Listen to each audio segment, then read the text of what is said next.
Selamat pagi pemirsa, apa kabar Anda di pagi hari ini? Senang sekali saya Heri Orun kembali menjumpai Anda dalam Berita Papua. Sejumlah informasi pilihan dan teraktual telah dirangkum tim redaksi kami. Berikut 3 berita utama kami sajikan untuk Anda.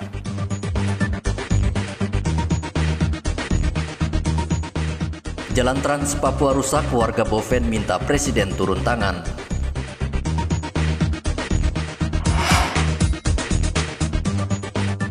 ...110 tenaga kesehatan terpapar COVID-19, RSUD belum ditutup.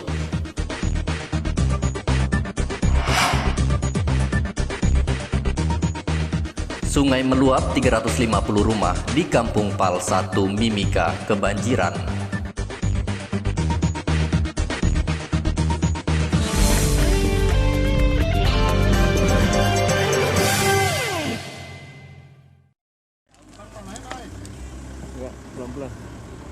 Jalan Trans Papua yang menghubungkan Merauke dan Bovendigul rusak parah. Tepatnya di kilometer 178 Bovendigul. Terdapat jalan yang baru saja diperbaiki atas instruksi Kepala Balai Jalan Merauke. Namun baru 2 hari diperbaiki, jalan itu hancur.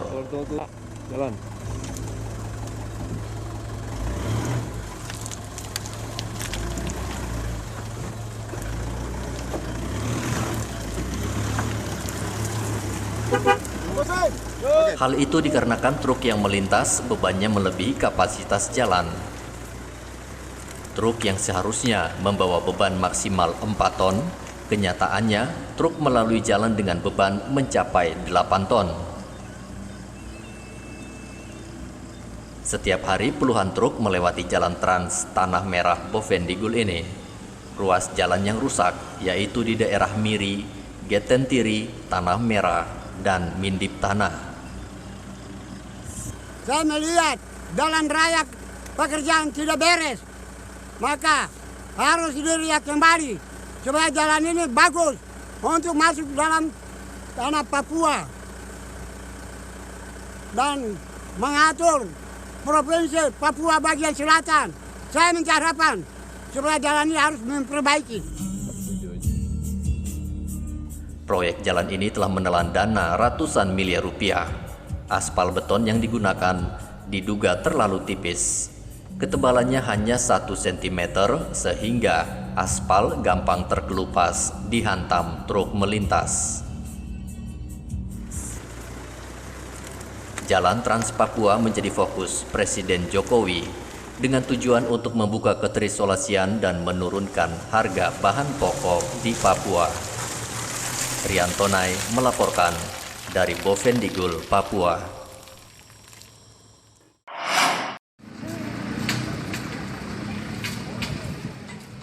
110 petugas kesehatan di Rumah Sakit Dok 2 Jayapura terpapar COVID-19. Akademisi Universitas Cendrawasih minta rumah sakit ditutup. RSUD Dok 2 masih membuka pelayanan padahal ada 110 petugas kesehatan di rumah sakit ini terpapar COVID-19.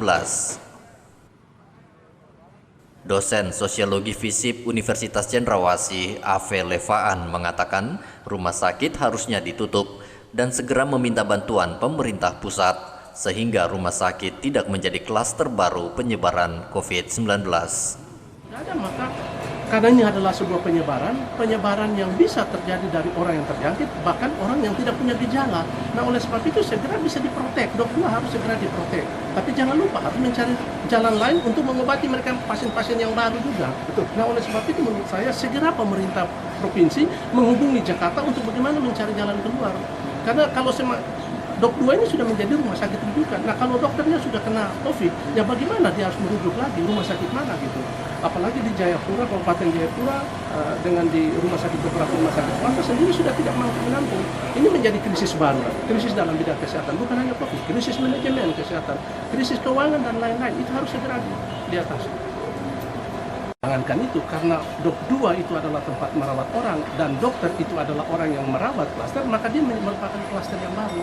Dan jangan lupa dengan klaster yang baru, maka setiap orang yang ada di rumah sakit otomatis harus dikarantinakan. Orang yang datang juga tidak bisa, apalagi penyakit-penyakit di luar dari penyakit-penyakit COVID. Nah ini juga menjadi tantangan baru. Oleh sebab itu hubungan antara pemerintah provinsi, kabupaten, kota, dan pusat harus segera dibangun cepat untuk mengatasi hal ini. Kita anggap ini sebuah kondisi yang sudah sangat kritis. Karena yang harus merawat itu adalah dokter yang sakit. Dia butuh waktu untuk dia harus berobat selama 14 sampai 20 hari, hampir 1 bulan. Nah sedangkan pasien setiap hari bertambah terus gitu. Rumah Sakit Dok 2 Jayapura terpaksa menutup sejumlah ruangan dan poliklinik untuk memaksimalkan petugas kesehatan yang tersisa di rumah sakit.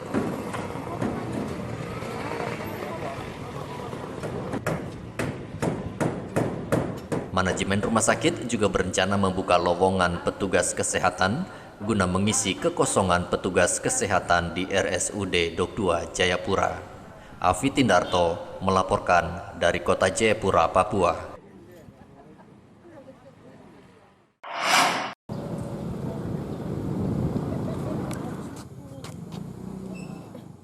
Dampak penutupan bandara dan pelabuhan membuat sejumlah sekolah menengah atas di Merauke perpanjang masa pendaftaran siswa baru. Salah satu sekolah yang masih membuka pendaftaran adalah SMA YPPK Yosudarso Merauke. Kepala SMA YPPK Yosudarso Merauke, Tommy, mengatakan pihak sekolah sengaja memperpanjang masa pendaftaran siswa baru hingga Agustus karena ada penutupan pelabuhan selama 3 bulan yang membuat calon siswa baru kesulitan untuk berangkat. Dengan penerimaan siswa baru sampai detik hari ini, kalau sekolah-sekolah besar berkaitan dengan kuota yang sudah terpenuhi sehingga mereka sudah tutup. Tapi kami yang masih ada di pinggiran ini masih mengharapkan kehadiran siswa-siswa dari daerah pedalaman. Tapi kita tahu bahwa daerah pedalaman juga sekarang ini transportasi sangat sulit. Sehingga sampai detik hari ini mereka belum sampai ke kota. Sehingga kami masih membuka sampai dengan mungkin pertengahan Agustus karena pembelajaran efektif akan berjalan di situ, sehingga kami masih membuka sampai detik hari ini dari daerah-daerah pedalaman yang masih mau ingin mendaftar di kota. Kalau penerimaan siswa sendiri sudah cukup kuota di SMA Yosudarso ini, Pak? Atau masih? Kami sesuai dengan kelas yang tersedia itu 3 rombel, tapi baru terpenuhi 2 rombel. Jadi Ya. masih ada sisa 1 rombel. Terdapat 2 sekolah menengah atas di Merauke yang masih membuka pendaftaran siswa baru, yaitu SMA YPK Merauke dan SMA YPPK Yosudarso. Pendaftaran siswa baru sengaja dilakukan manual karena sebagian besar calon siswa baru tidak mempunyai ponsel pintar dan berdomisili di daerah yang tidak ada koneksi internet. Muhammad Ridwan melaporkan dari Merauke, Papua.